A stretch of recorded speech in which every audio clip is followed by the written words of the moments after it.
Pessoal, comportamento metamérico da cultura da soja. O que é essa característica e qual a importância da gente entender essa forma de desenvolvimento da planta de soja?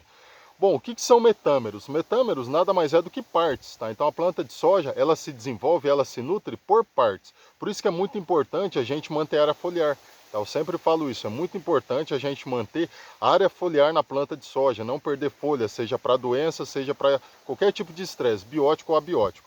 Bom, quando nós pegamos uma planta de soja, e eu já comentei isso em vídeos anteriores, e nós vemos um trifólio, uma folha trifoliolada, essa folha ela está inserida num nó. Tá? Nesse nó tem flor, posteriormente canivete, posteriormente vagens, tá? E aí vai ter um enchimento de grão.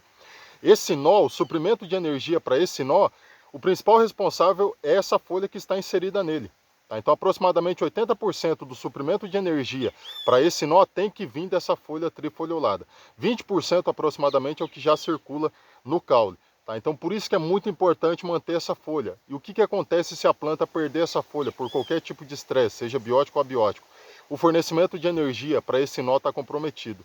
Tá? Então aqui vai ter drenos muito exigentes em energia, como flores, canivetes e posteriormente vagem. Então é muito importante manter folhas na planta de soja, seja do terço inferior, médio ou superior.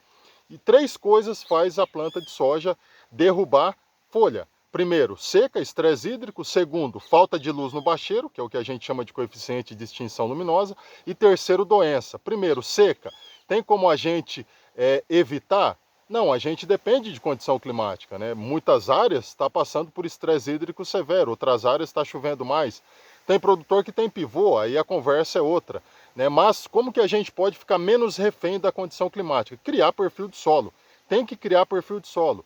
Enquanto o produtor não criar perfil de solo, ele vai ficar refém de condição climática. O perfil de solo é muito importante, um perfil de solo construído, não apenas a 15, 20 centímetros. Hoje a raiz da planta de soja está confinada a 15, 20 centímetros. Tá? Isso é um desastre, porque o solo ele começa a secar de cima para baixo. Então, um período de estresse hídrico de 8 dias, falta de chuva, essa planta já sofre. Tá? A compactação, isso desfavorece muito o crescimento radicular da planta, desfavorece nodulação, vai faltar nitrogênio, vai diminuir o teor de proteína no grão da soja. Então é um efeito cascata. Tá? Então tem que criar perfil de solo, fertilidade no decorrer desse perfil, com fósforo, cálcio, para estimular esse crescimento radicular em profundidade. Aí entra calcário, entra gesso. Tá? Não vou entrar nesse contexto, vou deixar para um próximo vídeo, senão a conversa é longa. Segundo ponto, luz. O melhoramento genético está fazendo a parte dele. Como? Folhas lanceoladas, as cultivares de soja hoje é tudo folha o quê? Estreita e comprida. Para que isso? Arquitetura de planta e arquitetura de folha. Para chegar luz no bacheiro, para chegar produto no bacheiro. Há alguns anos atrás a gente tinha folha de soja planófila. Era larga, comprida e a folha não era mais ereta, ela era mais plana.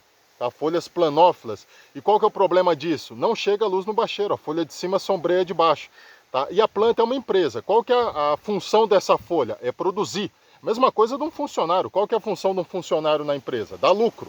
A partir do momento que essa folha, esse funcionário da planta, começa a mais consumir do que produzir, ela derruba.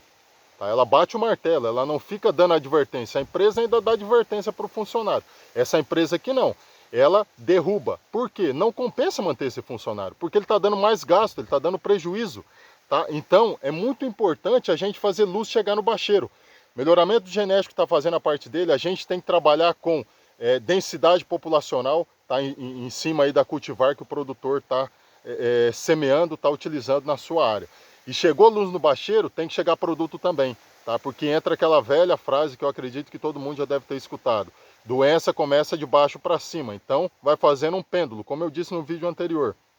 Terceiro ponto, doença, a gente consegue manejar, tá? E entra o ponto anterior que eu estava discutindo. Chegar produto no bacheiro, se antecipar, sempre se prevenir. Prevenir é muito melhor do que remediar, tá? Olhar a molécula que você está trabalhando, se é uma estrobrulina, uma carboxamida, saber o posicionamento. Hoje a gente tem muita molécula boa, seja o químico, seja um posicionamento de biológico, só que a gente precisa entender o que? Se antecipar. O biológico também, a gente está colocando um exército de fora num ambiente que ele não é dele ali. Então ele está chegando de intruso, ele precisa se adaptar, ele precisa colonizar esse espaço para daí ele exercer o seu potencial de controle sobre uma determinada doença. Então não pode colocar produto no fogo, seja o químico, seja o biológico. Tá? E aí entra outra questão que eu quero chamar a atenção, que é nodulação.